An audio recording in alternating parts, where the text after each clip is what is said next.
So let me ask you something. What if I told you that a company could suffer its biggest financial loss ever and still call it a good year? Sounds kind of crazy, right? Well, that's exactly what happened with Berkshire Hathaway back in 2005. We're about to dive into one of Warren Buffett's most famous shareholder letters. Seriously, it's a total masterclass in how to think about business, especially when things go wrong. All right, so here's how we're going to break it all down. First, we'll talk about that year of devastation. Then, we'll get into the Berkshire scorecard, how they really measure success. After that, we'll uncover the magic of something called float. Then, we'll look at how they buy businesses, not just stocks. And we'll wrap it all up with the big lesson, why you've got to widen the moat. Okay, let's jump in. First up, a year of devastation. You really have to understand just how brutal 2005 was. I mean, the hurricane season that year, it was absolutely relentless. It completely rewrote the record books for natural disasters in the US. And if your main business is insurance, like it is for Berkshire, well, this was a test of epic proportions. Just look at this quote from Buffett himself. Hurricane Katrina alone, a record lost $2.5 billion. And that was just one storm. As Buffett put it, Katrina's ugly sisters, Rita and Wilma, came along and cost them another $900 million. You add that all up, and you're looking at a $3.4 billion hit. Just gone. And yet, after all that, Buffett opens his letter and calls 2005 a decent year. A decent year. I mean, how is that even possible? It makes no sense, right? How can you lose billions of dollars and call it decent? Well, that's the big question, and we're about to find out the answer. All right, Section 2, the Berkshire scorecard.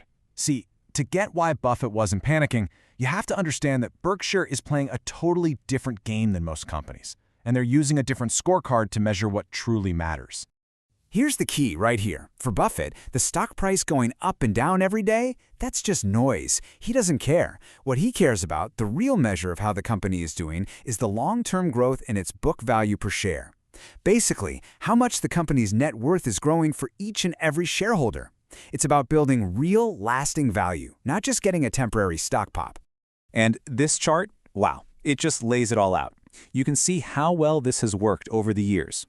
Look at 2005. The disaster year we're talking about. Their book value still went up 6.4%. They actually beat the S&P 500. But forget 1 year. Look at the bottom line. That long-term average, that's the real story. 21.5%. Let that sink in for a second. That's the compounded annual gain every single year on average from 1965 to 2005. That's more than double what you would have gotten from just investing in the S&P 500. And it all comes from that relentless focus on one thing, building real intrinsic value. Okay, on to our next section, the magic of float. So, what's the secret engine that powers this whole machine?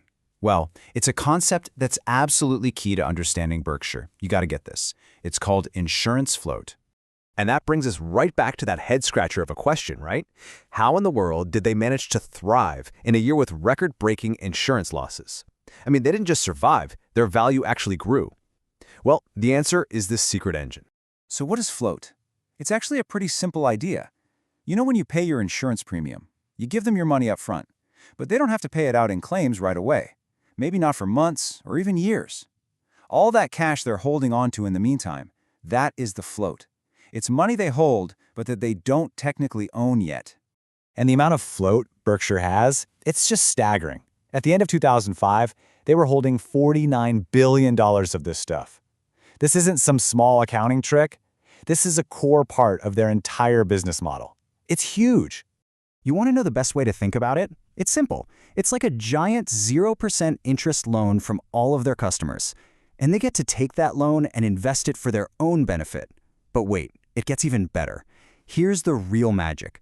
If they're good at the insurance business itself, meaning they take in more in premiums than they pay out in claims, then the cost of that loan is actually negative. They are literally getting paid to borrow billions and billions of dollars. So what do you do with a $49 billion interest-free loan? Well, this brings us to our next section, buying businesses, not stock. Sure, Berkshire buys stocks, but what they really love to do is buy entire companies. And 2005 was a perfect year to see that strategy in action. And they have a very clear, very simple checklist for what they're looking for. You can see it here. They want big businesses making real money. They need to have consistent earning power. They want good returns without a mountain of debt. Super important. The management has to already be in place. They're not interested in coming in to run things. The business needs to be simple, something they can understand. And finally, they don't make the first move. They want the seller to tell them the price. And the story of how they bought a company called Forest River is just a perfect illustration of this. Forget about months of due diligence and armies of bankers. The owner just sent Buffett a 2-page fax. Yeah, a fax explaining why his company was a good fit. Buffett read it, asked for the numbers the next morning, and made him an offer that same afternoon. The whole deal was done. Incredible. And you just have to love this quote from Pete Leigel, the founder of Forest River. "It was easier to sell my business than to renew my driver's license." I mean, that says everything, doesn't it? It shows you that for founders who really care about where their business ends up, Berkshire is a different kind of buyer. They buy it, and they leave you alone to keep running the show.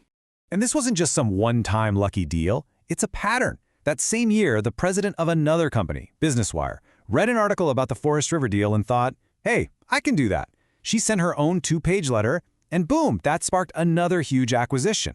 It's a simple, repeatable process. Okay, that brings us to our final section. And honestly, this is the big one. This is the lesson that ties everything we've talked about together, widening the moat. It's a timeless principle, and it explains everything from how they survive a hurricane to how they decide which business to buy. So what does that even mean, widening the moat? Well, Buffett loves this analogy. He thinks of a great business as being like an economic castle, and the most important feature of that castle is the moat around it, its competitive advantage. And your job as the person in charge is to spend every single day making that moat wider and deeper.